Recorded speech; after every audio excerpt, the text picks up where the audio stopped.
نبی پاک صلی اللہ علیہ وسلم کے مدینے آنے سے پہلے ایک شخص تھا، عبداللہ بن ابی سلول اس کا نام تھا۔ تو مدینے والے لوگ اس کو اپنا پیشوا مانتے تھے، اوس بھی خزرج بھی، اس کی تاج پوشی بھی کی، بڑی اس کی منتا تھی۔ جب حضور آ گئے تو اس کا کاروبار بند ہو گیا۔ اب لوگ یہ نہیں سمجھتے کہ میں غلط ہوں، لوگ کسی کے مفادات کو ٹھیس پہنچتی ہے تو مخالفت کرنے لگ جاتا ہے۔ اب اس کے حالات جب خراب ہوئے تو اس نے پتہ کیا کیا، جھوٹ موٹ کا کلمہ پڑھ لیا۔ سمجھ آ رہی ہے باتوں؟ جھوٹ موٹ کا، اور منافقوں کا ایک ٹولہ اس نے تیار کر لیا جس کا قرآن مجید نے سورہ منافقون میں ذکر کیا۔ ایک جنگ کا موقع تھا، نبی پاک صلی اللہ علیہ وسلم تشریف لے گئے تو عبداللہ بن ابی سلول بھی چلا گیا۔ حضرت عمر فاروق رضی اللہ تعالیٰ عنہ کے ایک غلام تھے، وہ پانی لینے کنویں پہ گئے۔ ادھر سے انصار میں سے، چونکہ حضرت عمر کے غلام مہاجر تھے، انصار میں سے ایک شخص پانی لینے پہلے سے آیا ہوا تھا۔ پانی بھرنے میں کوئی اختلاف ہو گیا، جھگڑا ہو گیا، مار کٹائی تک نوبت آ گئی۔ حضرت عمر کے غلام نے کچھ چیز مار دی، اس شخص کو زخمی ہو گیا۔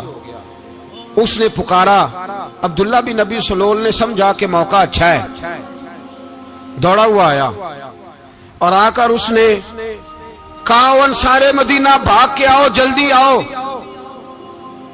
اور بڑے غلط جملے استعمال کیے۔ کہنے لگا اگر ان لوگوں کو تم اپنا بچا کچا کھانے کو نہ دیتے مہاجروں کو تو آج یہ تمہارے سر پہ نہ بیٹھتے۔ معاذ اللہ، ایسی باتوں پہ کہا کرے، بولے یہ روزمرہ کی گفتگو میں عادت بنائیں، کوئی ایسی بات کرنی ہو تو معاذ اللہ استغفر اللہ کہہ کے کرنی چاہیے۔ اس نے کہا کہ معاذ اللہ اب ان کو بچا کچا نہ دیں تو یہ ہمارے سر پہ نہ بیٹھتے۔ شور کیا اس نے۔ ہمارے ہاں بھی سیانے بندے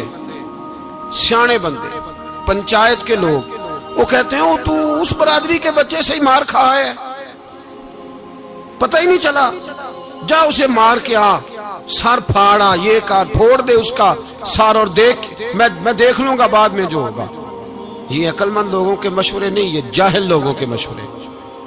ناراض نہ ہونا، پر یہ نبی پاک صلی اللہ علیہ وسلم نے فرمایا ہے، حضور کا فرمان ہے۔ یہ کن لوگوں کا کام ہے؟ بول کے بتائیں، بول کے۔ پڑھے لکھے سیانے بندے اس طرح کے مشورے یہ بالکل نہیں دیتے، جاہلوں کا کام۔ پکارا، مہاجر سارے اکٹھے ہو گئے، انصار سارے آ گئے، اور جب انصار آئے تو مہاجرین کو بھی پکارا، مہاجر بھی آ گئے۔ اب وہ گتھم گتھا ہونے لگے تو کسی نے جا کے محبوب پاک کے کان میں کہا، یا رسول اللہ وہاں تو مہاجر انصار لڑنے لگے، وہ پرانی لڑائیاں پھر سے جاگ گئی ہیں۔ نبی پاک تشریف لائے، حضور نے وہاں لفظ بیان کیے، فرمایا یہ تم نے کیا جاہلوں جیسا کام شروع کیا ہوا ہے؟ یہ کون سا کام ہے؟ اللہ کرے ہم سب اس کام سے باز آ جائے، آمین تو کہنا۔ اور تو اس برادری دے منڈے کوئی مار کھائیں، برادری کیا ہوتی ہے؟ برادری تو تعارف کے لیے، اونچ نیچ کہاں سے آ گئی؟ کہا میرے رسول پاک علیہ الصلوۃ والسلام نے فرمایا تم جاہلوں جیسے کام کر رہے ہو۔ صلح کرائی، بات رفع دفع کرائی، لوگ چلے گئے، معاملہ ٹھنڈا ہو گیا۔ لیکن عبداللہ بن سلول نے کہا کہ میں یہ موقع خالی نہیں جانے دوں گا۔ پھر گیا اور جا کے انصار مدینہ سے کہنے لگا ایک دفعہ جا لینے دو مدینے، تم نے میری بات نہیں نہ سنی تو جو وہاں بڑے سردار بیٹھے ہیں ان سے بات کروں گا، اور معاذ اللہ ثم معاذ اللہ ہم ان بے عزت لوگوں کو مدینے سے نکال دیں گے، وہاں صرف عزت والے رہیں گے۔ یہ غلط جملے اس نے ادا کیے جس کو قرآن پاک نے سورہ منافقون میں بیان فرمایا ہے۔ اس نے یہ بات کی۔ ایک صحابی تھے حضرت زید رضی اللہ تعالیٰ عنہ، وہ سن رہے تھے، آ کے عرض کی، یا رسول اللہ صلی اللہ علیہ وسلم عبداللہ بن ابی سلول تو اس طرح کہہ رہا ہے کہ مدینے جا کے عزت والے دوسروں کو نکال دیں گے، اور تم اگر اپنا بچہ انہیں نہ دیتے تو معاذ اللہ آج یہ ایسا نہ کرتے۔ حضرت عمر نے بھی سن لیا، حضرت عمر نے بات سن لی، تلوار نکالی اور دوڑے۔ حضور نے بازو پکڑا، فرمایا کدھر جا رہے ہو؟ کہا یا رسول اللہ اگر آج سزا نہ دی تو کل اور بات بھی کرے گا، اور اگر آج ایک قتل ہو گیا تو باقی سیانے بن جائیں گے۔ یا رسول اللہ مجھے چھوڑے، میں ماروں گا۔ حضور نے فرمایا عمر چپ کر، وہ جھوٹ موٹ کا کلمہ پڑھتا ہے، لوگ کہیں گے کہ محمد ابن عبداللہ نے اپنے ساتھی مارنے شروع کر دیے۔ چپ کر، حوصلہ کر، صبر کر، دلیری کر۔ حضرت عمر کہتے ہیں میری حضور کے کہنے پر میں ٹھہر تو گیا، پر وہ میرے اندر جو آگ لگی ہوئی تھی ٹھنڈی نہیں ہو رہی۔ کہتے ہیں میں چپ تو کر گیا۔ نبی پاک علیہ الصلوۃ والسلام نے پوچھا عبداللہ بن نبی سلول سے تو نے یہ کہا ہے؟ کہنے لگا حاشا وکلا، میں نے بات ہی نہیں کی۔ ہاں، اب لوگ کہنے لگے کہ زید تو نوجوان ہے، تو یہ بوڑھا آدمی ہے، چلو صحیح کہتا ہوگا۔ حضور بھی خاموش ہو گئے۔ اللہ پاک نے قرآن مجید نازل فرما دیا، فرمایا اللہ نے سن لی ان کی بات جنہوں نے یہ کہا ہے، اور پھر لفظ بڑے حسین ہے، فرمایا یہ کہتے ہم عزت والے ہیں؟ نہیں، وَلِلَّهِ الْعِزَّةُ وَلِرَسُولِهِ وَلِلْمُؤْمِنِينَ، فرمایا عزت تو اللہ کے پاس ہے، اللہ کے رسول کے پاس ہے، اور عزت تو مومنوں کے پاس ہے، مومنین کے پاس عزت ہے۔ یہ قرآن پاک نے سارا مضمون بیان کر دیا کہ عبداللہ بن نبی سلول غلط کہتا ہے اور حضرت زید صحیح کہتے۔ حضور نے کچھ نہیں فرمایا، جا رہا ہے قافلہ۔ جب مدینے کی سرحد آ گئی نا، حدود مدینہ منورہ کی شروع ہوئی، تو عبداللہ کا اپنا بیٹا، اس کا نام بھی عبداللہ بن عبداللہ تھا، اپنا بیٹا اس کا بڑا مخلص جانثار غلام تھا میرے رسول پاک صلی اللہ علیہ وسلم کا، وہ تلوار لے کے مدینے کی حد پہ کھڑا ہو گیا اور کہنے لگا میرے باپ تو نے اتنی بے ایمانی کے لفظ کہے کہ میں ان کو نکال دوں گا؟ کہے اپنی زبان سے کہ میں ذلت والا ہوں، رسول پاک کو اللہ نے بڑی عزت عطا فرمائی، کہے ورنہ میں تیری گردن کاٹ دوں گا۔ بول، کہے حضور بھی عزت والے اور نبی پاک کے غلام بھی عزت، کہے اپنی زبان سے، کہے میرے رب کا یہ فرمان ہے وَرَفَعْنَا لَكَ ذِكْرَكَ، حبیب میں خود تیرے لیے تیری شانوں کو بلند فرما دوں گا۔ تو تو دشمن ہو کے کہنے لگا میرے بیٹے مجھے معاف کر دے، مصطفیٰ تو بڑی عزتوں والے ہیں، ان کے غلام شانوں والے۔ جب بیٹا تلوار لے کے سامنے کھڑا ہوا، شہرت ہوئی، اب نبی پاک نے حضرت عمر کی طرف دیکھا، کہا عمر تیری بات صحیح تھی، اب جو ہوا یہ زیادہ صحیح تھا، وہ میں نے تجھے کہا حوصلہ کر، تدبر کر، وقت کا انتظار کر، یہ صحیح ہوا کہ وہ صحیح تھا۔ تو حضرت عمر فاروق کہنے لگے یا رسول اللہ میں گواہی دیتا ہوں آپ واقعی اللہ کے سچے رسول ہیں صلی اللہ علیہ۔ اتنی اچھی رائے، وقت فیصلہ کرتا ہے، تدبر سے چلے، دانائی سے چلے، علم پیدا کریں، بردباری۔ ہمیں کئی دفعہ سجدہ صاف کرنا پڑتا ہے، ہم جو کہتے ہیں بات اس کے الٹ نکل آتی ہے۔ ہم کسی شخص کے بارے میں کچھ تبصرہ کر بیٹھتے ہیں، کچھ عرصے کے بعد ہمیں پتہ چلتا ہے کہ وہ تو ایسا تھا ہی نہیں، ہم نے غلط بات کر۔ ہم بغیر تحقیق کے، بغیر تفتیش کے، حوصلہ نہ ہونے کی وجہ سے، صبر نہ ہونے کی وجہ سے ہم بہت سارے کام کر گزرتے ہیں، پھر ہمیں نقصان ہوتا ہے۔ اپنی زندگی میں حلم نہ چھوڑیں، حوصلہ نہ، لڑائیاں ہوتی ہیں نا گھروں میں، اس کی وجہ خامد ہوتا ہے، بیوی نہیں ہوتی۔ یہ بات گھر جا کے بتانا کہ آج انہوں نے کہا ہے۔ لڑائی کی وجہ کون ہوتا ہے؟ نہ بولو تسی، پر میں تو آنکھ ہی چھڑیا ہے، وہ تو ریکارڈ ہو گیا ہے۔ لڑائی کی وجہ کون ہے؟ جڑے باتیں لڑتے ہیں وہ کندے ہی نہیں پے۔ وجہ کون بنتا ہے جی؟ کیوں بلا؟ اس لیے کہ نبی پاک صلی اللہ علیہ وسلم نے فرمایا عورت کی عقل آدھی ہے، تو تیری تو پوری ہے نا۔ تو اس کا مطلب ہے لڑائی اگر بچ سکتی تھی تو مرد کی وجہ سے بچ سکتی تھی، گھر میں امن ہو سکتا تھا۔ کہتے ہیں جی یہ بڑی بیوقوف ہے، میری سنتی نہیں۔ تو میں نے کہا جو اس سے بحث کر رہا ہے وہ سیانا ہے؟ بولیں، جو بحث کر رہا ہے وہ عقل مند ہے؟ بندہ تو چلو تھا وہ دانشور، شیکسپیئر، باتیں بعض اوقات اس کی کچھ ایسی ہیں۔ اس سے کسی نے پوچھا تھا عورتوں سے کون جیت سکتا ہے بحث میں، تو اس نے کہا تھا وہ جو ان سے بحث نہ کرے، جو ان سے بحث ہے۔ تو بھائی تو وجہ اس لیے کہ حوصلہ تو نہیں کرنا تھا۔ نبی پاک علیہ السلام نے فرمایا بی بی ٹیڑھی لکڑی ہے، سیدھی کرنے کی کوشش کرو گے تو ٹوٹ جائے گی سیدھی۔ تو پھر کتنا بیوقوف ہے جو پتھر سے سر رگڑ رہا ہے، کتنا نادان ہے جو یہ حرکت کر رہا ہے، دریا میں چھلانگ لگا کے کہتا ہے ڈوبوں گا نہیں۔ تو بھائی حوصلہ پیدا کرے، علم پیدا کرے۔ بہت ساری ایسی باتیں کرے کہ جس میں اشتعال آئے گا، فٹافٹ 3 لفظ طلاق کے دے دیے، اب بھاگا گیا مفتی صاحب کے پاس، او ہو 4 بچوں کا کیا بنے گا؟ اور یہ بات پکی ہے کہ بچوں کو صرف ان کی ماں ہی پال سکتی ہے، ان کی ماں۔ اور بات مجھے نہیں بھولتی، ایک شخص نے بیوی کو طلاق دے کے دوسری شادی کی. اس کا بیٹا تھا 10 سال کا. تو اس نے اپنے بیٹے سے کہا کہ بیٹے بتا پرانی اماں صحیح تھی یا یہ صحیح ہے؟ اس نے کہا نہیں ابا وہ تو جھوٹ بڑے بولتی تھی، یہ صحیح ہے. وہ جھوٹی تھی، وہ جھوٹ بڑے بولتی تھی میری سگی اماں، یہ سچ بولتی ہے. اس نے کہا وہ کیسے؟ کہنے لگا اس لیے کہ میں کوئی شرارت کرتا تھا تو میری سگی اماں مجھے تھپڑ مارتی تھی اور کہتی تھی تجھے روٹی نہیں دے رہی، جا دوڑ جا گھر سے. تو میں دوڑ جاتا تھا تو جھوٹ بولتی تھی نہیں دینی، پھر آدھے گھنٹے کے بعد مجھے ڈھونڈنے لگ جاتی تھی، ڈھونڈ کے لاتی تھی، پھر میری منت کرتی تھی، پھر مجھے کہتی تھی نہ مجھے ستایا کر، پھر میرا ماتھا چومتی تھی، پھر میری مرضی کا کھانا بنا کے دیتی تھی، پھر میرے منہ میں لقمے ڈالتی تھی. جھوٹی تھی، پہلے کہتی ہے نہیں دینی پھر پیچھے بھاگتی ہے. یہ سچی ہے، میں شرارت کرتا ہوں تو تھپڑ مار کے نکالتی ہے، پھر میں منتیں کرتا ہوں پر روٹی نہیں دیتی، پیر پکڑتا ہوں نہیں دیتی. سچ بولتی ہے، اپنی بات پہ ڈٹ جاتی. او بھائی بچے اس کی ماں ہی پال سکتی ہے، تو نے 3 جملے کہتے سوچا ہی نہیں، تیرا کا گیا تو یہ تو نئی بیوی ملے گی، اور اس کا بھی کیا گیا، اس کو بھی شاید شوہر مل جائے. ان پھولوں کی پرورش صرف ان کا مالی کر سکتا ہے، دوسرا کر سکتا تو نے حوصلہ ہی نہیں کیا.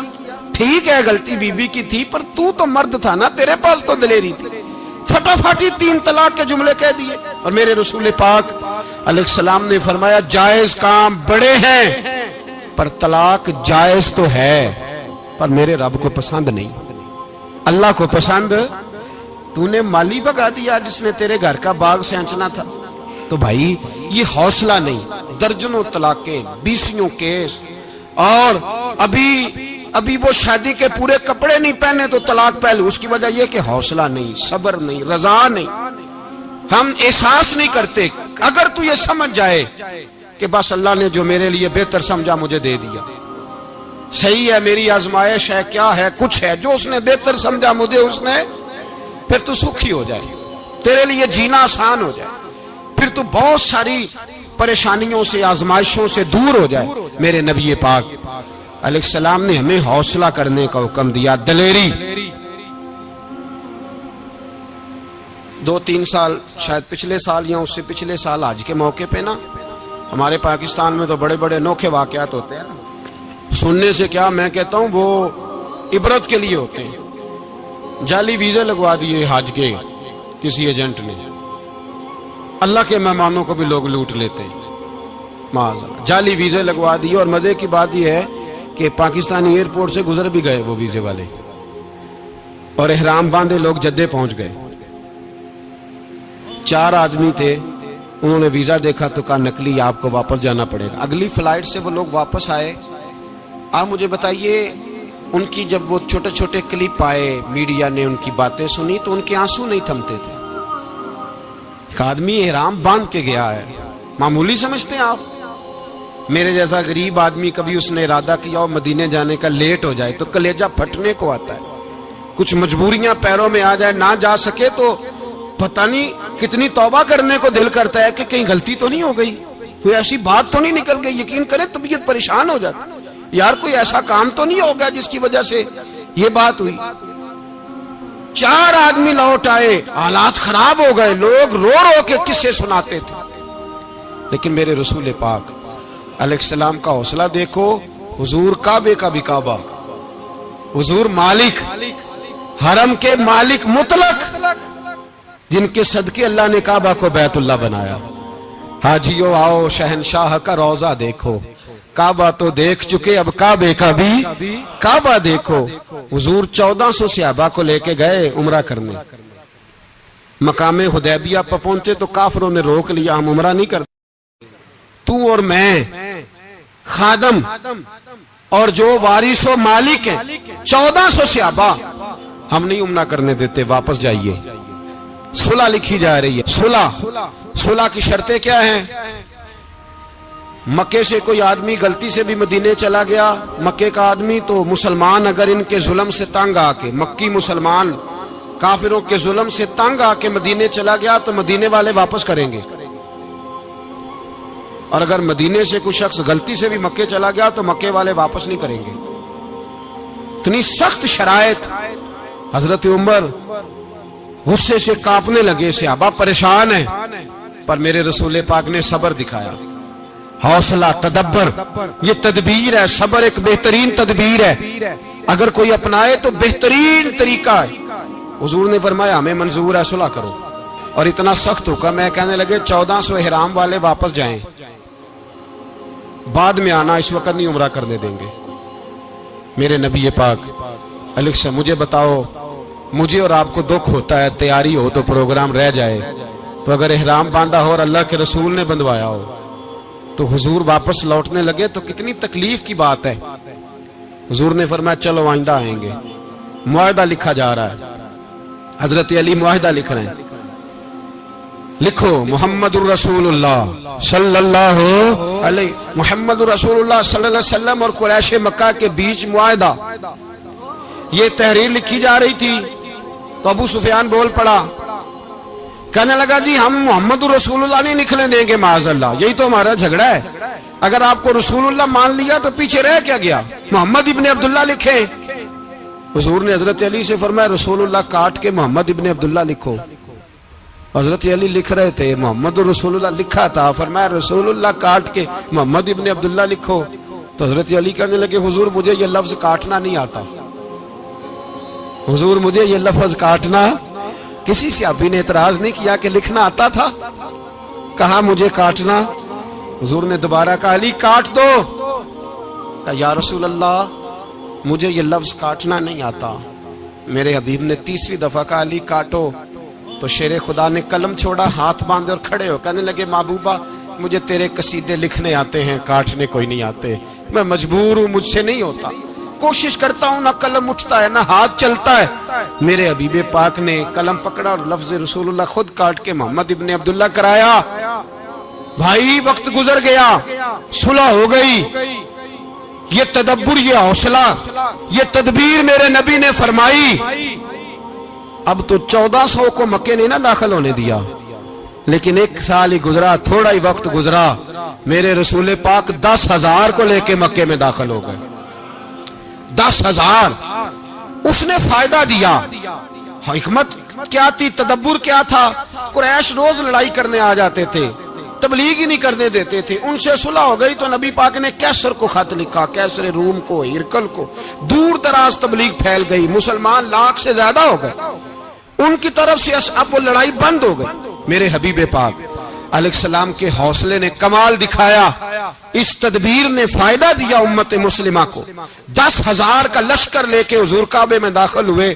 کل جو ابو سفیان کہتے تھے نا محمد رسول اللہ لکھنے نہیں دوں گا, آج وہ خود کہہ رہے تھے اشہد ان لا الہ الا اللہ واشہد ان محمد رسول اللہ صلی اللہ علیہ. کل جو کہہ رہے تھے کہ میں یہ لفظ نہیں لکھنے دوں گا, آج ابو سفیان کی حویلی میں لاکھوں لوگ, ہزاروں لوگ بیٹھے تھے اور سارے کہہ رہے تھے محمد الرسول اللہ محمد الرسول اللہ محمد الرسول اللہ صلی اللہ علیہ وسلم. میرے محبوب کی تدبر نے, فقاہت نے, اور پھر کمال ہوا.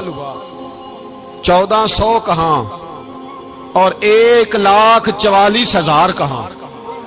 1400 کہاں اور 1,44,000. 1400 کو نہیں جانے دیا عمرہ کرنے. میرے رسول پاک 1,44,000 کو لے کے حج کرنے چلے گئے. حضور نے حج کیا, ہر طرف لبیک لبیک کی صدائیں بلند ہوئی. یہ میرے نبی پاک کا تدبر ہے, حوصلہ ہے. اگر وقتی طور پہ حوصلہ کر جاؤ گے, دلیری کر جاؤ گے, آنے والا وقت آسان ہو جائے. حوصلہ نہیں, صبر نہیں, سکون نہیں, 2-4 باتیں, یہاں تک کہ لوگ ابا جی کی بات برداشت نہیں کرتے, ایسے جملے کہہ دیتے ہیں جو دوبارہ پلٹ کے نہیں آتے. ماں کو لفظ نہیں بولتے, باپ کی روح تک چھلنی کر دیتے ہیں وہ جملے. لیکن لوگ اس وقت حوصلہ کرنے, اور ہم پنجابی لوگوں نے تو گنجائش ہی بڑی دے دی ہے. کہتے ہیں بچہ ہے جے ایک ہی ہے, ایک میں حوصلہ کرے کی ہے ماشاءاللہ. تو اگر جوان ہو گیا تو کہتے ہیں گرم خون ہے مکہ کم. اگر بوڑھا ہو گیا تو کہتے ہیں بوڑھوں میں حوصلہ نہیں ہوتا, نہ بچے میں نہ. تو کس میں حوصلہ ہوگا, بولے کسی میں بھی نہیں. چھٹی, سب کو فتویٰ مل گیا نا, یہ بچہ ہے جی, ابھی یہ تو بچہ ہے, آپ تو سیانے بیانے ہیں, یہ بچہ ہے. کمال ہو گئی ہے بھائی, کیا مطلب ہے بچہ ہے؟ بچے کو سارا پتہ ہے, ہر چیز اسے آتی ہے, حوصلہ کرنا ہی نہیں آتا. اور پھر کہہ دیا وہ تو گرم خون ہے. وہ کیا بات کرتے ہو, گرم خون؟ ابے کے گلے پڑ گیا گرم خون, اس کو کھڑا کرو نا ایس پی کے سامنے اور اس کو مار تھپڑ اس کے منہ پہ, تیرے گرم خون کا پتہ چلے. غریب کے یہ گلے پڑ گیا, اس کو کھڑا کرو ایس ایچ او کے سامنے, پھر پتہ چلے گا خون کتنا گرم ہے. وہاں بالکل چپ ہے, بالکل خاموش ہے. اور گرم خون اس کا صرف اماں کے لیے, جلال صرف رہ گیا اگر غریب گھر کی بیٹی بیاہ کے لایا تو صرف اس کے لیے. کوئی ایسی بات نہیں. ہم بڑے سیانے, ہمارا غصہ بڑا سمجھدار ہے, ہمارا وہ گرم خون بڑا سیانا ہے. وہ جہاں دیکھتا ہے کہ معاملہ ہلکا ہے تو وہاں وہ گرم خون جلال میں, اور جہاں دیکھتا ہے کہ سامنے والا تگڑا ہے تو وہاں وہ گرم خون فوراً ٹھنڈا ہو جاتا ہے. حوصلہ پیدا کریں. زندگی حوصلے مند لوگ جیتے ہیں, جو حوصلے مند نہیں ہوتے وہ تو زندگی کا ایک سال لطف سے نہیں جی پاتے. حوصلہ کریں, مسکرائیں.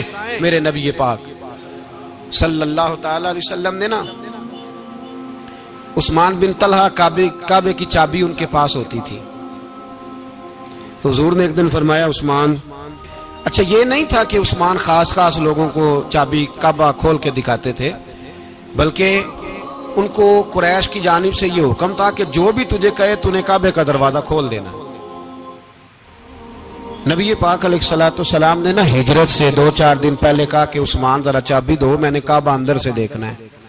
بڑے ٹھنڈے دل سے ذرا سننا, ادھر دیکھو میری طرف, ادھر دیکھیے گا ذرا میرے بھائی. میں نے ایک بندے سے کہا یار پانی کی بوتل دینا دکاندار سے, ایک ہے اس نے کہہ دیا نہیں میرے پاس. اس بات کا کوئی غصہ بولیے, اور اگر وہ کہے سارے زمانے کو ملے گی آپ کو نہیں دینی, پھر بولے میرا خیال ہے چپ کر کے ہنس کے آ جائیں گے, سوال ہی نہیں پیدا ہوتا. ہم کہیں گے مجھے نہیں نہ دینی, تو نے تو دکان اٹھا یہاں سے, بند کاری سے. کیا مطلب ہے سب کو دینی ہے تجھے نہیں دینی, کیا معنی ہے اس کا؟ لے کے جاؤں گا, جھگڑا ہوگا, بحث کریں گے. عثمان بن طلحہ سے حضور نے فرمایا دروازہ کھولو, کعبہ دیکھنا ہے. عثمان کہنے لگا میں ساری دنیا کو دکھاؤں گا, آپ کو نہیں دکھاؤں گا. کتنی سخت بات ہے, پر قربان جائیں رسول اللہ کے حوصلے پہ صلی اللہ علیہ. عثمان کہتے ہیں میں نے یہ بات کی تو نبی پاک مسکرانے لگے, اور میں اچھا نہیں دینی, تو حضور نے نا مسکرا کے اور میری کمر پہ تھپکی دی, فرمایا اچھا یاد رکھنا یہ چابی میں تجھ سے لے لوں گا, اور جس کو میرا دل کرے گا میں اس کو دوں گا. عثمان کہتے ہیں روز رات کو نبی پاک کے یہ جملے میرے کانوں میں گونجتے تھے کہ حضور نے فرمایا. کہتے ہیں جس دن پتا چلا نا نبی پاک 10,000 کا لشکر لے کے آ رہے ہیں, تو ابو سفیان میٹنگیں کر رہے تھے, مکے کے سارے سردار تیاری کر رہے تھے, اور میرے کانوں میں ایک ہی لفظ تھا کہ حضور نے فرمایا میں چابی لے لوں گا, پھر جس کو میں چاہوں گا اسے دوں گا. عثمان کہتے ہیں حد ہو گئی, وقت گزر گیا, حضور آ گئے, طواف فرمایا, اور طواف کے بعد میرے نبی پاک علیہ السلام نے فرمایا بلاؤ نا ذرا عثمان کو. عثمان کہتے ہیں میں چابی لے کے آیا تو دوسرا جملہ کوئی نہیں. ساڑھے نا کوئی بندہ مشورہ دے وے دی نہ منیے, تے جے کام مونجو ہو جے نا, جن جو نے مشورہ دیتا سی تے وہ نال ہی غوث پاک بن جاندا ہے. تینوں آکھیا سی نا, فوراً ہی داتا علی اجویری ہو جاندا ہے. وہ کہندا تینوں پتہ نہیں میں کڈا ولی اللہ, تینوں میں آکھیا سی میں انج نہ کر, اور بندہ پریشان ہوتا ہے, کام الٹ ہو گیا, اور لاگوں آکھی جاندا ویکھو جی میں تے تانوں پہلوں ہی آکھیا سی. جی عجیب بات ہے, شیخ چلی کی طرح پیچھے پڑ جائے گا, میں نے تو پہلے ہی کہا تھا. او بس کر یار, اب تو خواجہ معین الدین اجمیری ہو گیا, بس کرو. مشورہ ہی ہوتا ہے, کسی کا مل جاتا ہے اور کسی کا نہیں لیا جاتا. فوری طور پہ بندہ اٹھ کے نا تو ولایت کی 4تھی سیڑھی پہ چڑھ جائے گا, کہے گا میں تو ابدال وقت ہوں, میں کتب دورہ ہوں, میں نے تجھے کہا نہیں تھا. اب بس کر یار, کئی دفعہ مشورے صحیح ہوتے ہیں, کئی دفعہ صحیح. بولیے نبی پاک صلی اللہ علیہ وسلم کی احد کے دن خواہش یہ تھی کہ اندر رہ کے لڑنا ہے. جوان صحابہ نے کہا باہر جا کے لڑائی کرنی ہے, حضور نے باہر جا کے جنگ کی. بظاہر مسلمانوں کو شکست ہوئی. حضور نے ایک دفعہ نہیں کہا کہ میں نے تمہیں کہا نہیں تھا اندر رہنا ہے, بس ہو گیا جو ہو گیا. اب اس میں فٹافٹ اگلے کو حوصلہ دو، کوئی عرض نہیں یار، نبی پاک سب بولیے صلی اللہ علیہ وسلم، میرے حبیب پاک علیہ الصلوۃ والسلام نے نا کہا عثمان کو بلاؤ. عثمان آئے تو عثمان کہتے ہیں میں نے چابی دی تو میں تیار تھا، میں تیار تھا کہ اب میری بات ہوگی اور رسوائی ہوگی.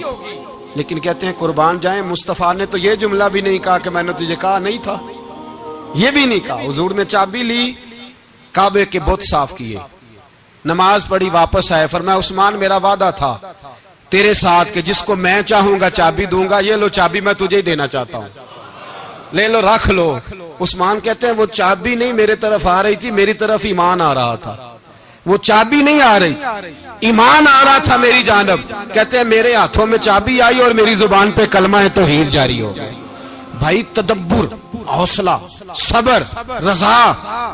ہمیں تو ٹائم بھی نہیں گزارنا آتا.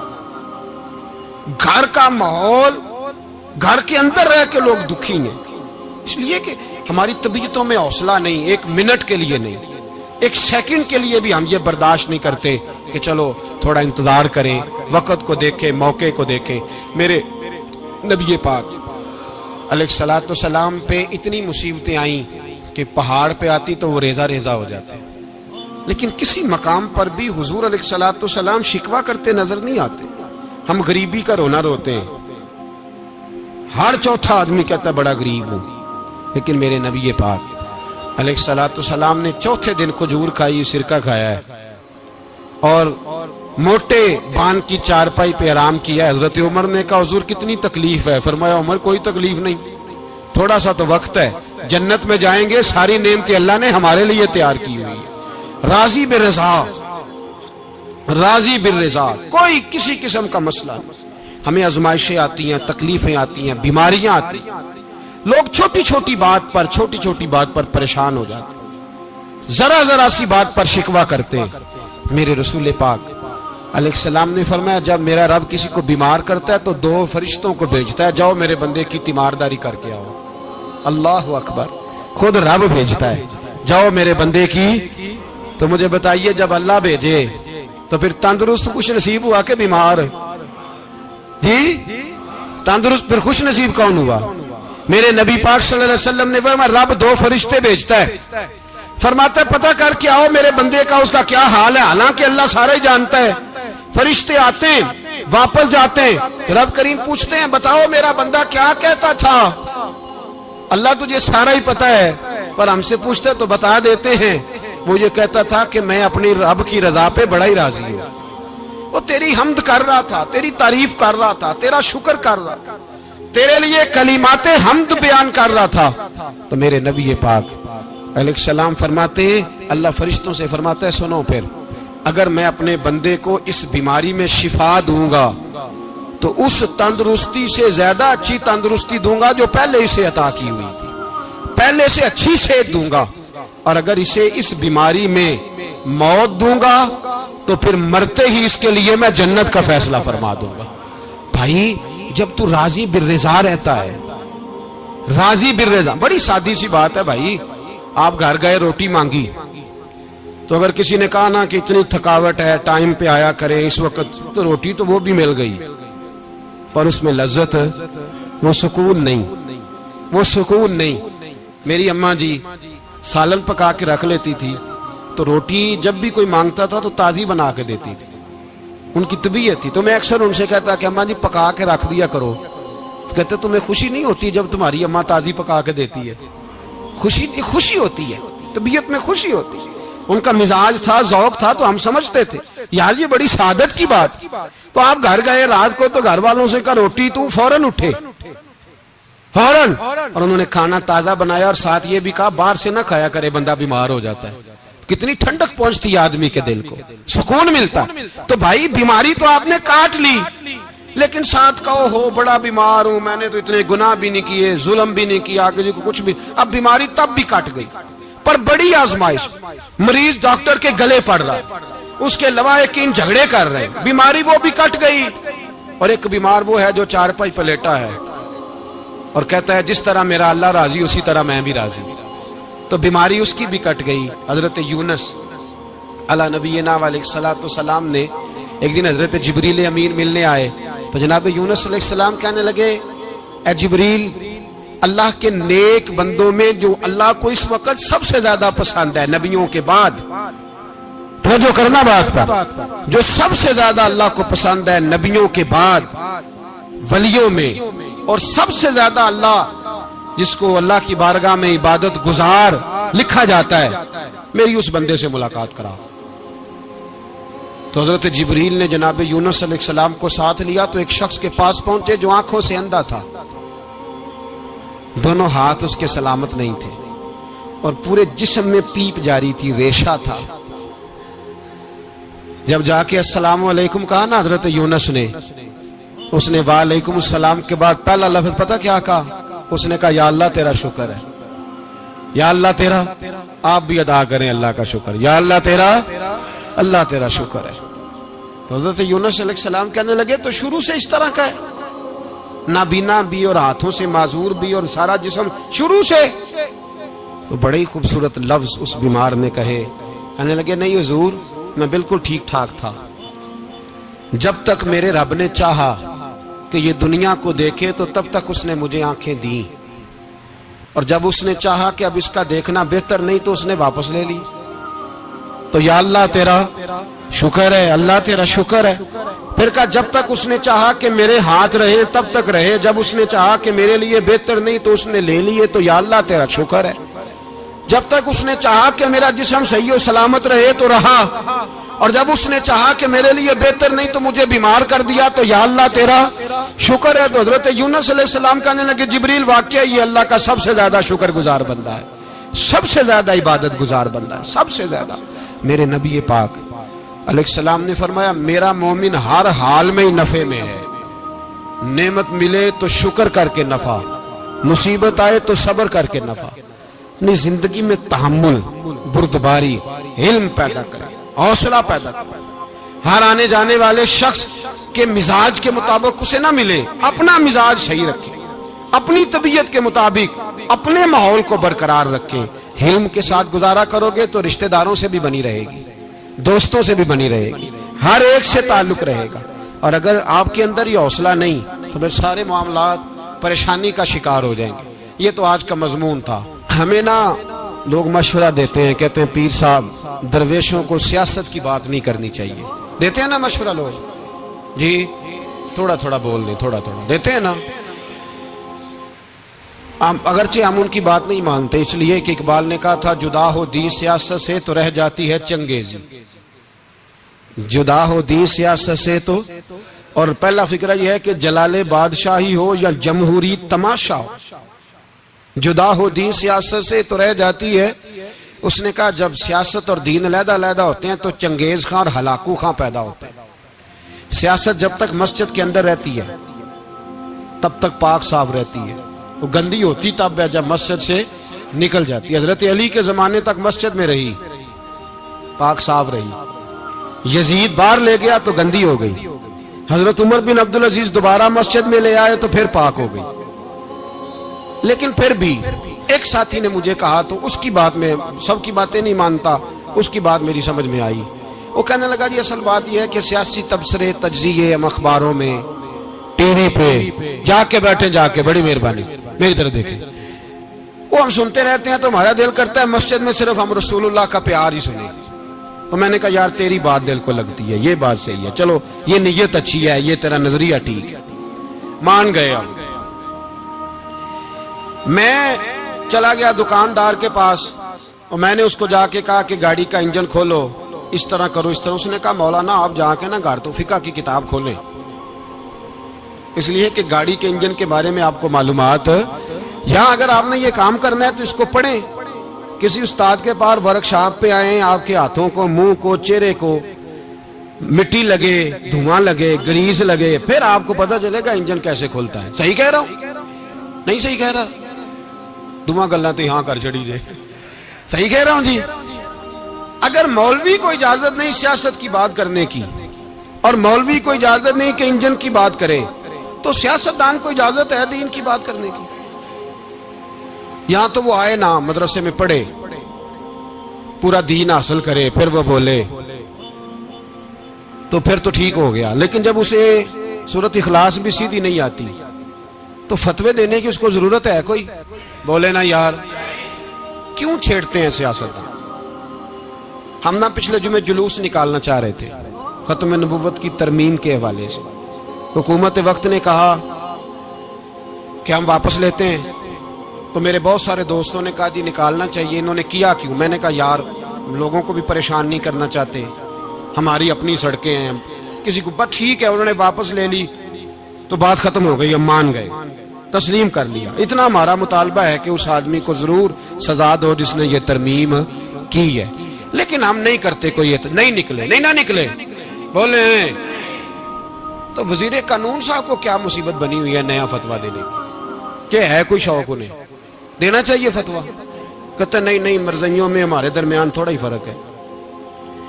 مجھے یوں لگتا ہے کہ یہ جان بوجھ کر کوئی نہ کوئی ایسی شرارت کرتے ہیں جس سے لوگ اشتعال میں رہیں، جان بوجھ۔ حلم، حوصلہ، صبر ذات کے بارے میں تو ہے، لیکن اگر کوئی رسول پاک کی بے ادبی کرے تو پھر حوصلے کی بات وہ ہے ہی نہیں، پھر تو جہاد کی بات ہے۔ اور میں دیانتداری سے مسجد میں باوضو بیٹھ کر جمعے کے دن مشورہ دیتا ہوں حکومت کو اور وزیر قانون کو مشورہ دیتا ہوں کہ نہ فرعون کی حکومت ساری زندگی رہی، نہ نمرود رہا، نہ جاج بن یوسف رہا، نہ یزید رہا، اور یار درباری بن کے حکمرانوں کی چاپلوسی کرتے کرتے تم یہاں تک آ گئے ہو کہ اب نبی پاک کی عزت کو ہاتھ ڈالنا شروع کر دیا ہے۔ اور آپ یقین کریں سیاسی جماعتوں کا اتنا برا حال ہے کہ ان کے لیڈر کے بارے میں کوئی بات کرے تو پاگل ہو جاتے ہیں یہ احتجاج کر کر کے، اور اس نے ڈائریکٹ کہہ دیا کہ ختم نبوت کا مسئلہ ہی کوئی نہیں، جو دین کی بنیاد ہے، کسی کو پرواہ نہیں۔ مجھے تو ان لوگوں کی فکر ہو رہی ہے جن لوگوں نے انہیں ووٹ دیے ہیں، وہ اللہ کو کیا جواب دیں گے۔ اور یہ اللہ ماشاءاللہ ساری سیاسی جماعتیں اس طرح کی۔ اور میرا وزیر قانون صاحب کو بھی مشورہ ہے کہ زندگی بڑی تھوڑی ہے، بڑی تھوڑی، اللہ سب کو معاف کرتا ہے، اپنے رسول کے غداروں کو معاف نہیں کرتا۔ اور یہاں تمہاری گاڑیوں پہ جھنڈے لگے ہوئے ہیں، وہاں بھی تمہارے جھنڈے لگیں گے، پر اسے یہ لگیں گے کہ یہ غدار ہیں ناموس رسالت کے، یہ جھنڈے لگیں گے۔ شرم کرو اور ڈر جاؤ، بس کر دو، تمہارے منہ میں اب دانت پورے نہیں رہے۔ کوئی شوگر کا مریض ہے تو کوئی بلڈ پریشر کا، تو کوئی ہارٹ کا، تو کوئی کینسر کا۔ شرم کرو اور اپنی قبر کی بھی تھوڑی سی فکر کرو۔ بتاؤ پاکستان کے کتنے صدر گزرے، وزیر اعظم گزرے، تو ان کی قبریں کہاں ہیں؟ کوئی جاتا ہے ان کی قبروں پہ؟ کسی کو خبر ہے؟ کیوں اپنے لیے جہنم کٹھی کرتے؟ سارا کچھ دنیا داری رہ گئی ہے، سارا کچھ صرف یہی رہ گیا۔ حضرت ابو بکر سردار تھے، حضرت عمر سردار تھے قبیلے، حضرت عثمان سردار تھے، انہوں نے سرداریوں کو ٹھوکر مار کے رسول اللہ کے قدموں میں بیٹھنا پسند کی، سرداریاں چھوڑ کے غلام بن گئے۔ تم سرداریاں بچانے کے لیے رسول اللہ کی غداری کرتے ہو، شرم نہیں آتی؟ اور قوم شکوہ ہے مجھے ان لوگوں سے جو مولوی تو کہہ دیتے ہیں تو سیاست نہ کر، اور کسی سیاست دان کو منع نہیں کرتے کہ جب تجھے سورت فاتحہ بھی نہیں آتی تو تجھے کس نے اجازت دی ہے اتنی بڑی بات؟ اور میں نے پچھلے سے پچھلے جمعے بھی کہا تھا، پھر کہتا ہوں اور آن دی ریکارڈ کہتا ہوں، مرزائی کل بھی کافر تھے، آج بھی کافر، اور قیامت تک، اور جو ان کے کفر میں شک کرے وہ بھی، اور پکا بے ایمان ہے، کافر ہے۔ وہ وزیر قانون ہو یا صوبائی ہو یا وفاقی ہو، من شک فی کفر ہی فقط کفر، جو مرزائی کے کفر میں شک کرے وہ بھی کافر ہے۔ ہمارے رسول آخری رسول ہے، ہم کسی کو یہ اجازت نہیں دیں گے کہ وہ ختم نبوت میں رکھڑا ڈالنے کی کوشش کرے، ہم کسی کو یہ اجازت ہے۔ اور تم نے قوم کو لوٹا، لوٹتے رہو، اب ایمان پہ ڈاکے تو نہ ڈالو۔ تمہیں دولت لوٹ کے پیٹ نہیں بھرا، اب ایمان لوٹنا شروع کر لیا ہے۔ تمہارا فیکٹریاں لوٹ کر، قومی خزانہ لوٹ کر پیٹ نہیں بھرا، بھائی مانو اب دین بیچ کر اپنی حکومتیں پکی کرو گے۔ اور وہ لوگ بھی تیار ہو جائیں جو ان بھائی مانوں کو منتخب کرتے ہیں، ان سے بھی سوال کرے گا ختم نبوت کا موضوع قیامت کے دن کہ تم بتاؤ، ان کو سپورٹ کرتے تھے جو رسول اللہ صلی اللہ علیہ وسلم کے بعد بھی کسی نبی کو نبی ماننا درست جانتے تھے۔ شرم آنی چاہیے، خیال ہونا چاہیے۔ اور میں نے کہا کہ ہمارا دل نہیں چاہتا آپ یقین کریں. ہمیں شوق ہے جلوس نکالنے کا، تمہارے خلاف باتیں کرنے کا. تم نے روز تھرمامیٹر نکالا ہوتا ہے، چیک کرتے ہو کہ ایمان کتنا ہے کتنا نہیں ہے. یہ پاکستان اگر صوبہ سندھ ہے تو حضرت عبداللہ شاہ غازی کا ہے، اگر بلوچستان ہے تو حضرت بابا عبد الرحمان کا ہے، اور اگر پشاور ہے تو وہ صوفیاء کا ہے، اور اگر یہ دھرتی پنجاب ہے تو یہ داتا علی اجویری کی ہے، یہ بابا فرید الدین کی ہے. اس میں کسی غدار کو قبضہ کرنے کی اجازت بالکل نہیں ملے گی. اور ہم وہ لوگ بھی نہیں جو چپ کر کے اندر سوتے رہیں، قوم جو کرتی ہے کرتی رہے، ہمیں پرواہ نہیں. نا، ایسی کوئی بات نہیں. کوئی بندہ نہ سمجھے کہ انہیں ہوش نہیں، انہیں پتہ نہیں. ہمیں سارا کچھ ہی آتا ہے. پھر اگر کل کو کوئی ممتاز قادری پیدا ہو گیا تو شکوہ نہ کرنا. کل کو کوئی پھر سے عامر چیمہ نکل آیا تو شکایت نہ کرنا، یاد رکھنا.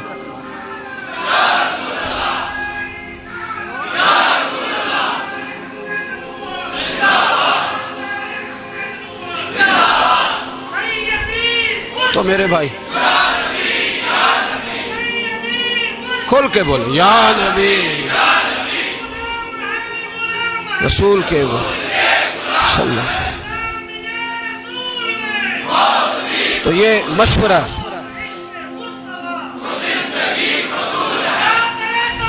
جزاک اللہ.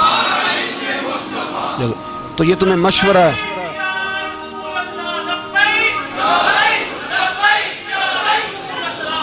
میری بات سنیں، یاد رکھیں، یہ لوگ بعد میں پچھتاتے ہیں، پھر مناظرے کراتے پھرتے ہیں، اس نے صحیح کیا کہ غلط کیا، پھر انہیں ہوش آتی ہے بعد میں، پھر ان کے ہوارے نکل کے میدانوں میں دلیلیں دیتے ہیں. اس لیے ہمارا مشورہ ہے انہیں کہ یہ اپنی حد میں رہیں، اور جو کام تمہارے ذمہ، میں نے کہا نا تم نے بڑا لوٹا، یہ قوم روز تمہیں موقع دیتی ہے لوٹنے کا، یہ موقع دیتی ہے، تو تم نے دولت لوٹ کے پیٹ نہیں بھرے، اب ایمان لوٹنے کے چکر میں آ گئے ہو. یاد رکھو، مسلمان گناہگار ہیں، غدار نہیں ہیں. تمہیں دولت لوٹنے کا تو شاید موقع مل گیا ہے، پر ایمان لوٹنے کا موقع نہیں ملے گا. تو اس لیے اس کو لگام دو. اور ویسے بھی کتا جو پالتو ہوتا ہے نا، اس کو گھر کے اندر سنگلی سے باندھ کے رکھنا چاہیے. یہ تمہارے بوٹ چاٹتے ہیں، بھونکتے ہیں، تمہارے حق میں وزارتیں لیتے ہیں. ہم نے تو کوئی وزارت نہیں لی تم سے، اور نہ ہمیں شوق ہے. اس لیے کہ ممبری کیا کرنی ہے جس کو ممبر رسول عطا کر دیا جائے؟ اس نے کیا کرنی ہے یہ ممبریاں جس کو پکا ممبر رسول دے دیا جائے؟ تو اس لیے اس سے باہر آؤ. میں نے کہا بڑے بڑے نمرود، فرعون، قارون دفن ہے، تمہارا بھی نام تک نہیں ہوگا، بالکل نام نہیں ہوگا. اس لیے ہمارا مشورہ، اور آپ لوگ بھی آئے نا یہ اگلے سال، تو ان کو کھڑا کر کے پوچھ لینا، اسلامی جمہوریہ پاکستان کا تم نے ایم پی ایم نے بننا ہے، پہلا کلمہ ہی صحیح سنا دو. چلو خدا کا واسطہ یہی بتا دو کہ تمہیں نماز بھی ڈھب سے آتی ہے کہ نہیں. اور آپ کی موج ہے، آپ بٹھا لیتے ہیں سر پہ، کیا کریں، سمجھانے والے مفت گناہگار ہو گئے اور بہکانے والے سب تمہارے یار ہو گئے. اس لیے یہ چھیڑتے ہیں جان بوجھ کے. اور پھر جب کوئی ممتاز قادری علیہ رحمہ پیدا ہوتے ہیں، پھر انہیں دشواری ہوتی ہے، پھر ان کا جینا مشکل ہو جاتا ہے. یہ موقع دیتے ہیں، پتہ نہیں کس کے ایجنڈے پہ عمل کر رہے ہیں. میرا سوال یہ ہے، میں نے پچھلے جمعے پھر میرا سوال ہے کہ میں پوچھتا ہوں، اس آدمی کو ضرورت کیا ہے ختم نبوت پر بات کرنے؟ جب امت مسلمہ کے متفق کا فیصلہ ہے کہ مرزائی کافر، اسمبلی نے بل پاس کر دیا کہ مرزائی، ان کو اقلیت قرار دے دیا، اور جب سے وہ اقلیت بنے، نہ ہم نے ان کی عبادت گاہ جلائی، نہ ہم نے ان کو قبروں سے نکالا، نہ ہم نے، بس ٹھیک ہے جیسے عیسائی رہتے ہیں، یہودی سے کس ملک میں رہتے ہیں وہ بھی رہیں، اقلیت بن کے رہے، کوئی اعتراض. پر تم انہیں کھینچ کے کیوں قریب کرتے ہو؟ تمہارا کیا جرانہ ہے ان کے ساتھ؟ بتاؤ تو صحیح. ان لوگوں سے ان کو چاہیے اپنے منہ میں لگام ڈالیں، اور اگر نہیں ڈالیں گے پھر انشاءاللہ ڈالی جائے گی، اور بڑی تگڑی ڈلے گی، اور پھر ایسی ڈلے گی. سلمان تاثیر جب مرا تھا نا تو 5-5 لاکھ روپیہ مولویوں کو آفر کی جنازہ پڑھاؤ، 5-5 لاکھ روپیہ چھوٹے چھوٹے مولویوں کو. اور داتا صاحب کی مسجد کے خطیب بھی صوبائی جو تھے، وہ خطیب تھے، ملازم تھے، انہوں نے کہا کہ ایمان نہیں بیچنا، نکالنا نوکری سے تو نکال دو. اور بادشاہی مسجد کا مولوی جس کا پتہ نہیں چلتا، کبھی کدھر چلا جاتا ہے کبھی کدھر، یہاں تو وہ بھی کھڑا ہو گیا. اس نے کہا نا، ایمان نہیں بیچنا. گورنر ہاؤس کی مسجد کا امام کہنے لگا کہ بخشا جانا نہ جانا یہ تو رحمت الہی کا معاملہ ہے، پر اتنا گندا جنازہ نہیں پڑھنا، اتنا گندا جنازہ نہیں ہم پڑھیں گے. مرنے کے بعد تمہارے جنازے نہیں پڑھے جاتے، تمہاری قبریں خراب ہوتی ہیں. کدھر ہیں تمہاری دولتیں؟ اور وہ مولوی آج تک پتہ ہی نہیں کدھر گیا جس نے اس غلیظ کا گندا جنازہ پڑھایا. تو بھائی اپنی قبر اشر کو جب جہاں تمہارے جنازے نہیں پڑھے جا رہے تو وہاں تمہارا کیا حال ہوگا. اس لیے ان لوگوں کو چاہیے کہ اپنی زندگی اس طرح گزاریں کہ کچھ نہ کچھ منہ لے کے سرور کائنات کے پاس چلے جائیں، ورنہ ایسا نہ ہو کہ یہاں بھی پھٹکار اور وہاں بھی پھٹکار. اس لیے ہمارا مطالبہ ہے حکومت سے کہ شرم کرو اور ایسے بھائی مانوں کو، کالے ناگ جو تم نے بھرتی کی ہوئے ان کو نکالو، اور اگر تعریفیں کروانی ہو، تلوے چٹوانے ہو تو اندر کمروں میں ان سے چٹوا لیا کرو. ان سے کہو کہ یہاں ہماری نوکری کرو، باہر نکل کے رسول اللہ صلی اللہ علیہ وسلم کے دین کے بارے میں گفتگو نہ کرو. اس لیے کہ اللہ تبارک و تعالیٰ نے اس دین کے اندر بڑا حسن اور بڑا جذبہ رکھا ہوا ہے، بڑا وقار ہے. ہمارا مطالبہ ہے حکومت سے کہ ختم نبوت کے مسئلے پر کوئی سیاستدان گفتگو نہ کرے. آپ تائید کرتے ہیں اس بات کی؟ اس پر کوئی سیاستدان کوئی گفتگو. ہمارے پاس بڑے تماشے ہیں سیاست کرنے کو، باقی تماشوں پہ سیاست کرو. یہ رسول اللہ کی ناموس کا معاملہ ہے، یہ چھیڑنے کی تمہیں اجازت. مجھے سمجھ نہیں آتی یار، جب بات ختم ہو گئی، اسمبلی نے بل واپس لے لیا، تو صوبائی وزیر قانون کو آخر تکلیف کیا ہے؟ آپ کے پاس جواب ہے کوئی اس بات کا؟ یہ بات ختم ہو گئی، ہم نے جلوس نہیں نکالنا، چھوڑ دیا، خاموش ہو گئے. علماء نے میٹنگیں بلائی تھی، کینسل کر دی، ٹھیک ہے جی بات. اب دوبارہ سے کیوں چھیڑتے ہو؟ پھر کہتے ہیں احتجاج ہوتا ہے، شور ہوتا ہے. تم خود ایسی حرکتیں کرتے ہو جس سے افراتفری پیدا ہوتی ہے. یہ ملک رسول اللہ کے نام پہ بنا ہے، اور قیامت تک یہاں وہی ہوگا جو میرے رسول پاک صلی اللہ علیہ وسلم کی رضا ہوگی، اور نبی پاک کے قانون کے خلاف کوئی قانون یہاں چل سکتا؟ اللہ ہمیں سمجھنے کی توفیق عطا فرمائے. عشق سرکار سے دل جس نے سنوارا ہوگا، اس کی قسمت کا بلندی پہ ستارہ ہوگا، اس کی قسمت کا بلندی پہ ستارہ ہوگا. عشق سرکار سے دل